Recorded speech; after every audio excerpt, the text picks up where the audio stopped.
Hi everyone. So my name's Brandon Washington, and for the presentation, I pretty much just wanted to, I guess, add my own personal spin on things from each chapter and sum up what I gathered from it and include a little bit of what I've experienced within my first 2 years of teaching.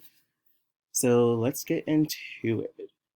All right. So with chapter 10, I pretty much just summed it up as just being a good person. I know it went into a lot of things about making sure that you know the students' names and you like actually treat the student like a human being, things of that nature.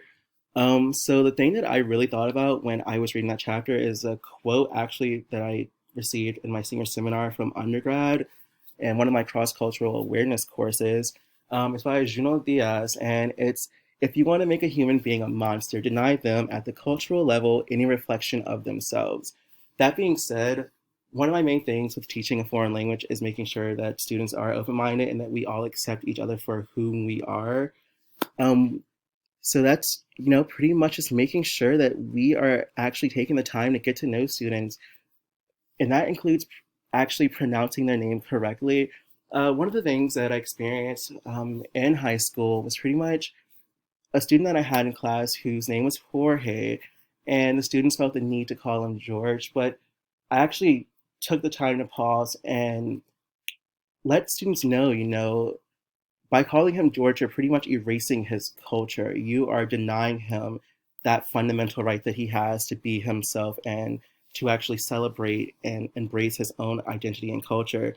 I didn't really want to get too deep into it with the students, but at the end of the day, I wanted to make sure that they were respecting that student. And he actually came up to me at the end of class and thanked me because a lot of his other teachers have, for some reason, had started calling him George instead of Jorge.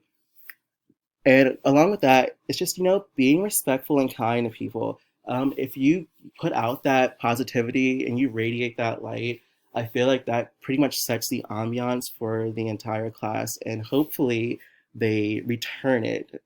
I know that it takes a lot of work at times, but at the end of the day, we are trying to, shape people to be good individuals as well. So why not start with the teacher and have it trickle down to the students? With chapter 11, I pretty much think it summed up to establishing a class structure and a routine, something that was consistent and that wouldn't have the students guessing each day what was going to be happening in the classroom. So, establishing that structure, I wanted to include a slide from February 20th, which was just a couple of weeks before the school actually shut down before the whole corona pandemic. So we started out the class with an asa hora or do now. So that's what students usually do. Well, that's what they actually do. At the beginning of each class, there's a little assignment, and that is usually based on what we did previously. So it's kind of like a little mini quiz just to like engage their minds and get them like thinking in Spanish again before we actually start the course. For this particular class, we were just reviewing a story that we had created the class before.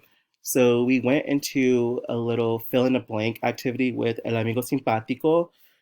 And oh, yep, it has an accent there. Good. So after that, it was kind of like a whole thing of just making sure that the students who hadn't read over the story throughout the class time that we hadn't met had a little chance to kind of spark their minds again and remember what we had gone over. We include a lot of songs in class as well, just to give students an idea of different dialects and from different countries. So we did Limón y Sal, which is a song by Julieta Venegas, and she is from Argentina. After that, we went back into that same story after giving them a little break. So I actually read out the entire story that we had created, and the kids took a little opportunity to like draw anything that they thought was going on from my reading.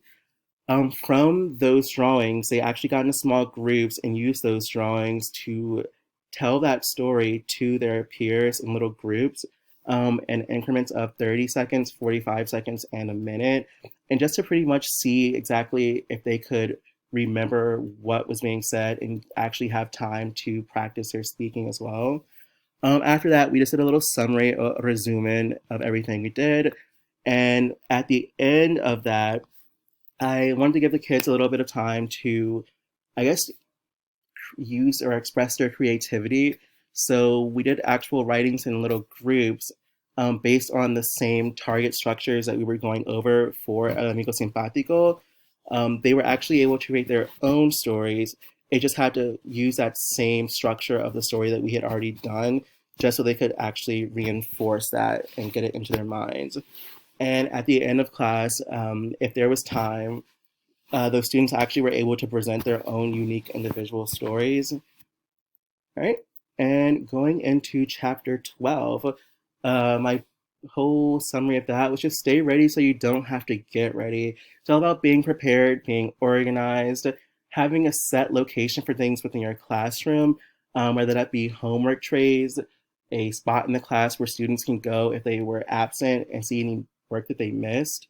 Also, having locations for due dates and class schedules. So in the classroom I kind of set a board aside just for any upcoming work that's going to be due. And without just having it in a PowerPoint displayed when they walk in, because that's going to change once we get into like the activities, I also include that schedule on one of the boards as well, so they can always have it as a reference to know what we're doing at that moment and what's going to be coming next. So, going into chapters 13, 14, and 15, I thought they kind of blended in with each other. So, I mean, a lot of you may not know this whole, I guess, meme, but it was I was waiting for you at the door. Pretty much going into like greeting students at the door, um, having actual seating charts and a way to establish where the students are going to be sitting on that first day of class.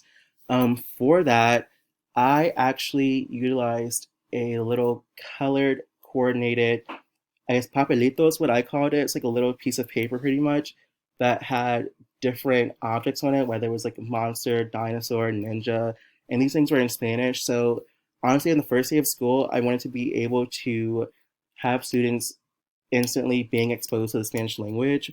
So as they came in, they took a little papelito and they found the desk that had the exact same color and object on it from the paper that they had grabbed when they first came into the door. So for that, they were able to actually embrace colors such as rojo, amarillo, verde, things like that. And they were also able to get a little bit of vocabulary started before we even got started with class to begin with, like Ninja, and I don't know what the other items were actually. I think Roboto was one of them, not sure, but I'll have to look back into that. All right, and for that whole first day of class, we also went into that Asawara first thing. So what they saw on the board was the Asawara, which was just to take the papers that were on the podium and to also find their seats and to write their names on the sheet of paper that they had grabbed from the podium that had lots of key phrases in Spanish that we would be using throughout the school year. After that, I introduced myself and pretty much just like, humanized myself because I feel like a lot of times students think that teachers are just pretty much like robots, but, we're living, breathing creatures as well. So I introduced myself, talked a little bit about things I like and some of my favorite activities, and just pretty much went into that after I established the, I guess, rules and regulations and procedures of the classroom. And it was just like a nice way of presenting myself in Spanish and using as many cognates as possible, just to let students know that they are able to comprehend Spanish. At the end of that, I just asked them what they understood, and it was amazing to see how many students were actually, engaged and paying attention and able to actually, I guess, recount the things that I had said about myself, providing the like, I guess, words, the vocab there, and the photos for the representation as well. All right. So chapter 16, I was just like Akio Presente, which is something that I use within like the first week or 2 weeks of school in order to establish a role. So I know that the book said, roles shouldn't, disrupt class. It's not something that we should start with. I don't start with role, which is great, but I do let it disrupt class that first week or 2 weeks of school just because it gives me a chance to actually put a face to the names of the students and also to attach a voice to that student as well. And it gives them a chance to start practicing Spanish and putting it into work. So why not? Throughout, I guess, the rest of the school year, it gets to the point where during the asa hora, I'll just quietly take attendance while they're working on that at the beginning of class, just so that it's not disrupting things. All right, going on to chapter 17, there was not a lot that I really gathered from that chapter, to be honest. I don't keep a physical grade book. I literally depend on technology. I'm not sure if it's just like because of my age, but I just don't really do the whole paper grade books. I haven't done it in the like past 2 years, and I honestly don't plan on doing it. I'd rather just like back up the grade book periodically just to make sure things aren't being lost. So for that, I pretty much just grade the students on writing, reading, speaking, or escribir, leer, y hablar. And those are also broken down into either just basic classwork things or homework assignments and actual formal assessments, such as things that they're doing individually that I'm trying to like measure their comprehension and their ability to actually pronunciate or pronounce the words correctly. The other thing is participation. A lot of the class that we're doing this, I guess, this past year and this upcoming year, focus more on comprehensible input. And it was a major change from actual hardcore boot camp grammar in the foreign language. We pretty much just wanted to focus on students like reaching proficiency and actually being able to communicate with foreign speakers instead of just knowing, oh, this is how I conjugate a verb and blah, blah, blah. So instead of saying, oh, you're conjugating verbs, we instantly went into conversation and they were able to do all these things without actually having to like be focused on the grammatical part of it. So they actually started putting their Spanish into practice, and that was great. So I just do participation because a lot of the class actually requires them to be like, to participate and help create stories and things of that nature. So that's pretty much what I gathered from chapters 10 through 17. I'm sorry that it's like going on a little long. I thought it was going to be a couple of minutes, but I tend to talk a lot at times. But yeah, so that's what I know my summary of chapters 10 through 17 is. Hopefully that was helpful at, to some extent. If not, I'm really sorry. But yeah, take care, guys.